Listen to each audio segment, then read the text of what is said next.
समानता, स्वतंत्रता और न्याय की बातें भारतीय लोकतांत्रिक परंपरा की नींव कही जाती है, लेकिन जिन सिद्धांतों पर भारतीय संविधान की बुनियाद रखी गई वो आजादी के 78 साल बाद भी जमीनी स्तर पर नहीं पहुंच पाई है। सदियों तक सामाजिक भेदभाव और शोषण सहने वाला दलित समाज आज भी अनेक रूपों में उत्पीड़न का शिकार हो रहा है। हर दिन देश के हिस्सों से तमाम ऐसे मामले सामने आते हैं जो देश के शोषित दलितों की स्थिति पर सवाल उठाते हैं।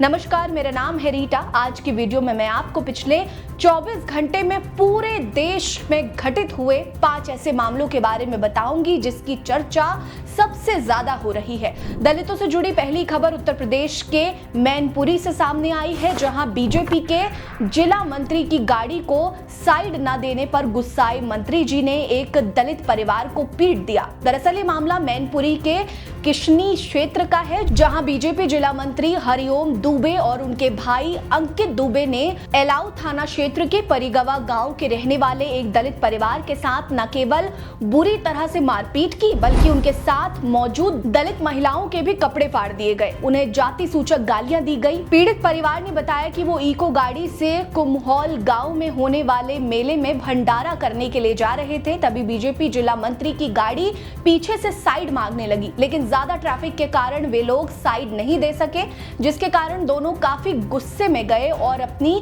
कार को इको के आगे खड़ी करके उन्हें जाति सूचक गालियां देते हुए मारपीट शुरू कर दी। इसी बीच दबंगों ने 6 से 7 और अज्ञात लोगों को बुला लिया और दलित परिवार को लाठी डंडों से पीटना शुरू कर दिया। वहीं पुलिस ने मामले को दर्ज कर लिया है और जांच शुरू कर दी है। वहीं बीजेपी जिला मंत्री के भाई अंकित दुबे ने भी क्रॉस केस करते हुए मारपीट और सोने की चेन चोरी होने का मामला दर्ज कराया है। दलितों से जुड़ी अगली खबर तमिलनाडु से सामने आई, जहां भारत अमेरिका तनाव के कारण दलितों को होने वाले नुकसान को लेकर पहली बार मामला उठा है। तमिलनाडु के मुख्यमंत्री एम.के. स्टालिन ने इस मामले पर चिट्ठी लिखकर पीएम मोदी को चेतावनी दी है। दरअसल देश में दलित उत्पीड़न के बढ़ते मामले के बीच अब करीब 30 लाख दलितों की नौकरियों पर खतरा मंडरा रहा है। स्टालिन ने अपनी चिट्ठी में कहा कि कपड़ा उद्योग पर लगे 50% टैरिफ से दलित कामगारों पर सबसे ज्यादा असर पड़ेगा। उन्होंने तिरुपल्लु में होने वाले कपड़ा निर्माण और निर्यात का जिक्र करते हुए कहा कि हजारों आर्थिक रूप से कमजोर लोग यहाँ काम करते हैं, लेकिन टैरिफ बढ़ने से करीब 30 लाख लोगों की नौकरियां चली जाएंगी। स्टालिन ने आग्रह किया है कि कपड़ा व्यापार कई राज्यों और दलितों के लिए उनकी जीवन रेखा है। ऐसे में केवल पीएम मोदी ही हैं जो दलितों के हितों की रक्षा कर सकते हैं। ऐसे में अब देखना यह होगा कि सरकार की ओर से इस मामले पर क्या कदम उठाए जाने हैं। दलितों से जुड़ी अगली खबर उत्तर प्रदेश के महाराजगंज से सामने आई, जहां समाज कल्याण विभाग में SC/ST वर्ग के छात्रावास को मिले 30% आरक्षण को लेकर लोगों ने विरोध करना शुरू कर दिया। दरअसल हिंदूवादी सामाजिक संगठनों और कुछ छात्रों ने मिलकर समाज कल्याण अधिकारी को ज्ञापन सौंपकर मांग की है कि छात्रावास के 30% आवंटित आरक्षण को समाप्त कर दिया जाए। संगठन का तर्क है कि ये छात्रावास गरीबी और मुश्किलों से गुजर रहे छात्रों के लिए बनाया गया था और ऐसे में वे किसी भी जाति का हो सकता है, लेकिन 30% केवल दलित छात्र के लिए आवंटित होने के कारण जरूरतमंद छात्र भी सुविधाओं से वंचित रह जाते हैं। हालांकि इस आरक्षण को पहले 2011 में हटाया गया था, लेकिन 2013 में इसे फिर से लागू कर दिया गया। लेकिन फिर एक बार ऐसी मांग उठी है कि दलित आरक्षण हटा देना चाहिए। हिंदूवादी संगठनों ने चेतावनी दी है कि अगर इसे नहीं हटाया गया तो वे आंदोलन करेंगे। ऐसे में समझ से बाहर है कि दलित छात्रों के लिए आरक्षित कमरों से आरक्षण हटाने के पीछे क्या मंशा छिपी है। यह मनुवादी संगठन ये चाहते ही नहीं है कि दलितों को उनके अधिकार मिल सके। दलितों से जुड़ी अगली खबर यूपी के गोंडा से सामने आई, जहां बाबा साहेब अंबेडकर को कुछ मनुवादी सरेआम गालियां देते दिख रहे हैं, जिसका वीडियो सोशल मीडिया पर बड़ी तेजी से वायरल हो रहा है। दरअसल ये वीडियो गोंडा के खरगुपुर थाना क्षेत्र के झूरी कुइया गांव का है, जहां रहने वाले R.K. गोस्वामी नाम का युवक सरेआम बाबा साहेब भीमराव अंबेडकर को गाली दे रहा है। वहीं दूसरे वीडियो में एक साथ कई लोग बाबा साहेब के बारे में अपशब्द कहते दिख रहे हैं। दलित समाज के के लोगों में गोंडा पुलिस से इस व्यक्ति के खिलाफ शिकायत दर्ज कराते हुए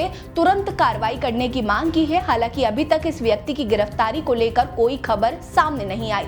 पुलिस की ओर से भी इस मामले पर अभी तक आधिकारिक तौर पर कोई स्टेटमेंट सामने नहीं आई है। पिछले कुछ समय से इंटरनेट पर ऐसी चीजें काफी तेजी से बढ़ रही हैं। ऐसे में पुलिस को इस मामले में कड़ी कार्रवाई करते हुए एक बड़ा संदेश देना चाहिए, जिससे सामाजिक सौहार्द को बिगाड़ने वाले ऐसा घटिया काम करने से पहले 100 बार सोच ले। दलितों से जुड़ी अगली खबर यूपी के बस्ती से सामने आई, जहां दलित बस्ती की स्थिति आज भी बद से बदतर है। दलित बस्ती की हालत बदतर स्थिति में पहुंच चुकी है।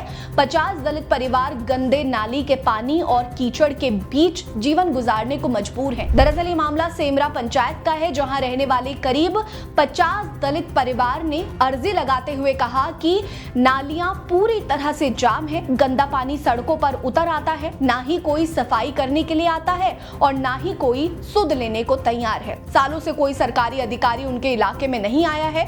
दलित लोगों का कहना है कि जहां पीने का पानी मिलता है वहां भी गड्ढे हो गए हैं और गंदा पानी भर रहा है। उनकी शिकायत है कि पूरे इलाके में काफी मच्छर हैं। गंदे पानी के कारण कई तरह की बीमारियां फैलने का खतरा बना हुआ है। स्थानीय लोगों ने कई बार गांव के प्रधान से इसकी शिकायत भी की है, लेकिन आज भी स्थिति में कुछ खास बदलाव देखने को नहीं मिला है। ऐसे में आने वाले समय में इस दलित बस्ती की हालत में क्या परिवर्तन देखने को मिलता है, इस पर सभी की नजरें टिकी हुई है। दलितों से जुड़ी इन खबरों पर आपकी क्या राय है, हमें कमेंट सेक्शन में जरूर बताएं। साथ ही वीडियो को लाइक करना मत भूलिएगा।